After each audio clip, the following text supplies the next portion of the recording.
ওয়ালাইকুম রহমতুল্লাহি ওয়া বারাকাতুহু। আলহামদুলিল্লাহি ওয়াহদাহু ওয়াসসালাতু ওয়াসসালামু আলা মান লা নাবিয়্যা বা'দাহু। আউযু বিল্লাহি মিনাশ শাইতানির রাজিম। বিসমিল্লাহির রহমানির রহিম। বাল্লিগু আন্নী ওয়ালাউ আয়া। আমার পক্ষ থেকে একটি হাদিস জানা থাকলে প্রসঙ্গ আজকের বক্তব্যের বিষয় হলো আল্লাহর সিফাতি নাম সম্পর্কে। মানুষ আল্লাহর সিফাতি নাম ব্যবহার করতে পারবে কিনা এবং সে নাম কিভাবে ব্যবহার করতে হবে সে সম্পর্কে। যেমন মানুষ অনেকে নিজের নাম রেখে থাকে রাজ্জাক, কিন্তু তার নাম ডাকলে উচ্চারণ করে এইভাবে ডাকতে হবে হচ্ছে আব্দুর রাজ্জাক, আব্দুর রহমান এভাবে ডাকতে পারবে। কিন্তু শুধু রহমান, শুধু রাজ্জাক ডাকলে সেখানে সে অকল্যাণ বা পথভ্রষ্ট হবে, কারণ এই সমস্ত নাম আল্লাহর সাথে সম্পর্কিত, সৃষ্টিকর্তার সাথে সম্পর্কিত। ঠিক অনুরূপভাবে মুর্শিদ, মুর্শিদ নামটা ব্যবহার করে থাকে অনেক গান বাজনায় এবং অলি মাজারে, যারা মাজারে যাওয়া আসা করে তারা কিন্তু তাদের যে পীর তাদেরকে মুর্শিদ নামে ডেকে থাকে। এটা এভাবে ডাকা ঠিক হবে না, কারণ মুর্শিদ শব্দের অর্থ হচ্ছে পথ প্রদর্শনকারী। পথ প্রদর্শনকারীকে সৃষ্টি করতে, যে আমাকে সৃষ্টি করেছে সে পথ প্রদর্শন করতে পারে।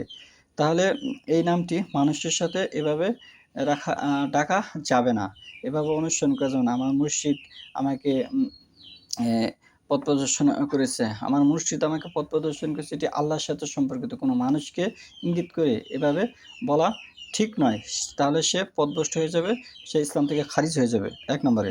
2 নম্বরে সে মাওলানা, অনেক ব্যক্তি নিজেকে মাওলানা বলে থাকে, এই নামে উপাধি দিয়ে থাকে। সেটি ঠিক নয়, কারণ এটি সূরা বাকারার 286 নম্বর আয়াতে এভাবে এসেছে। এটি আল্লাহর একটি নাম, আল্লাহর সিফাতি নাম। এ নাম আল্লাহকেই মানাবে, এটি মানুষের জন্য উপযোগী নয়। এটি মানুষের উপযোগী হলে ওইভাবে ডাকতে হবে। যেমন আব্দুর রহমান যেভাবে রেখেছেন, তাহলে আব্দু শব্দটা প্রথম বসিয়ে তাহলে মাওলানা ডাকতে পারবে। তো ঠিক আল্লাহর মূল নাম কিন্তু আল্লাহ।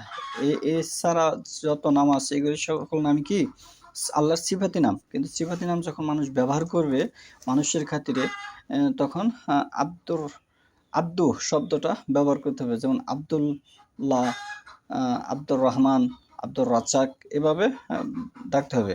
অনুরূপভাবে অলি নিজের নামে ব্যবহার করা যাবে না। এটি অলি, এটি হচ্ছে আল্লাহর সাথে সম্পর্কিত একটি বিষয়। এটি মানুষ যদি নিজেকে বলে যে আমি অলি, সে একজন বড় অপরাধী হিসেবে গণ্য হলো ইসলামের দৃষ্টিতে, সে বড় চরম অপরাধ করলো। এর শাস্তি সম্পর্কে সহিহ বুখারীর 3য় খণ্ডে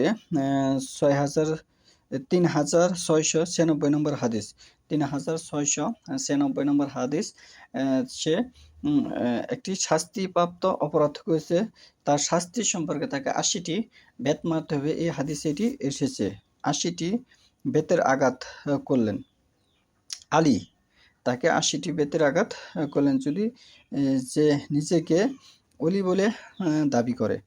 তাহলে বিষয়টা এখানে যে নামের বিষয়গুলো এসেছে, আপনি আল্লাহ নাম এবং রব এগুলো নাম এইগুলো নাম কিন্তু সমাজে প্রচলিত নেই, কিন্তু এইগুলো বাকি যে আল্লাহ 99টি সিফাতি নাম আছে এগুলোর নাম কিন্তু মানুষ রেখে থাকে বিভিন্নভাবে, কিন্তু সাধারণ মানুষ অনেকে জানে না এগুলোর অর্থ কি, বিশ্লেষণ কি।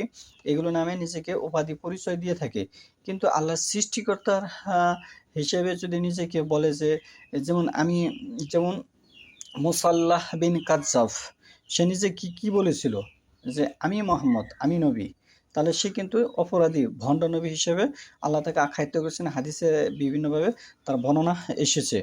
তাহলে ঠিক অনুরূপভাবে কোনো ব্যক্তি যদি নিজেকে এরকম নামে সমর্পণ করে যে আমি মুর্শিদ, তাহলে সে একটি অপরাধ করলো। সূরা কাফের 17 নম্বর আয়াত পড়ে দেখুন, সূরা বাকারা 286 নম্বর আয়াত পড়ে দেখুন, এবং সহিহ বুখারীর 3য় খণ্ড হাদিস নম্বর হচ্ছে 3696 নম্বর হাদিস পড়ে দেখুন। এই সমস্ত নামের বিষয়ে এখানে এসেছে।